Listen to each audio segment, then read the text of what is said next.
Global market share has been falling since the early 1990s, and now a new report suggests that Korean exports might suffer a similar fate due to the rise of another regional power. Our Kim Hyun-bin gives us the details.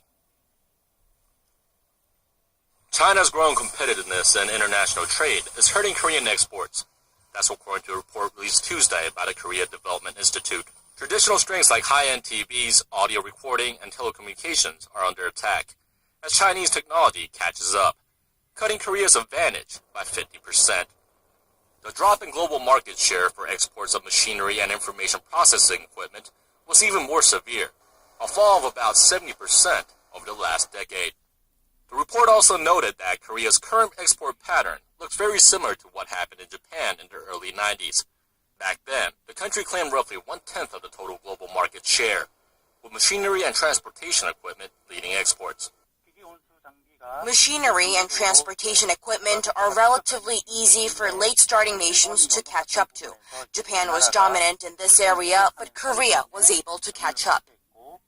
By the mid-1990s, Korean exports were outselling their Japanese competitors. Now, China is narrowing the gap, with its export potential rated very high. To stay competitive, experts say Korea needs to become an innovator, developing more original products that developing markets will have difficulty copying. Kim Hyun-bin, Aria News. And while competition from China is heating up, Korea's free trade deal with Vietnam is a step closer to going into effect as officials from both countries signed the pact in Hanoi earlier today. Our Song Ji-san tells us more about the agreement, which is expected to boost the presence of Korean products and investors in one of the ASEAN region's biggest and fastest growing markets. Let's zoom in on the latest on the NYU student detained in North Korea. Ju Won-moon, a South Korean national and permanent U.S. resident, deliberately entered the communist state late last month. In an interview with CNN released on Tuesday, the 21-year-old said he, quote, wanted to be arrested. In an upbeat mood, Ju said he hoped his illegal entrance could have a good effect on relations between North and South Korea. He added that he wanted to show the world that an ordinary college student like him could enter the state illegally and return home safely with the generous treatment of the DPRK. Ju crossed barbed wire fences and a river to enter North Korea near the Great Wall of China in Dandong. He said he'd been thinking about the trip since February and couldn't get it out of his mind.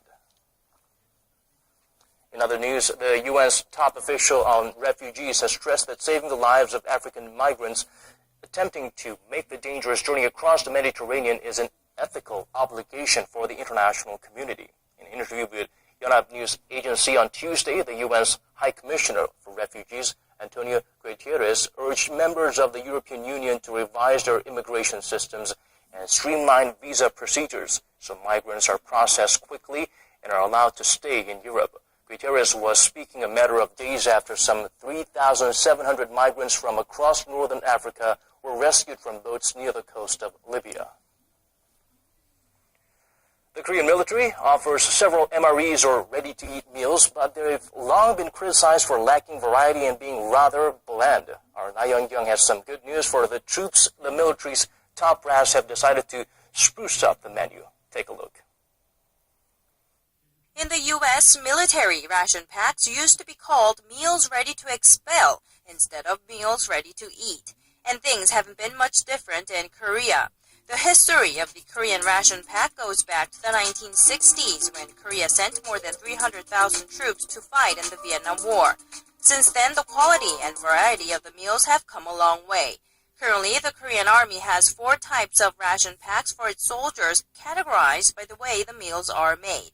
The most popular type these days is this one right here. It has a flameless heater inside that will warm up the main dish without water or fire.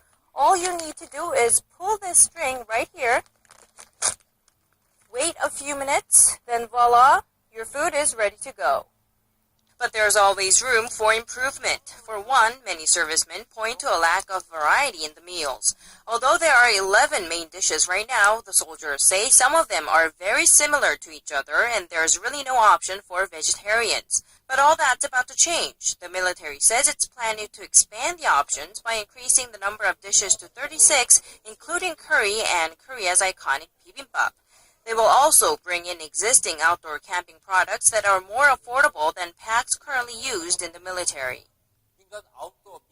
We plan to incorporate civil products so soldiers can use them immediately and also save the state budget by replacing the stockpiles. The military will also lighten the weight of the packages. Officials hope these efforts will boost soldiers' morale and help them better protect the country. 나현경, 아리랑 뉴스.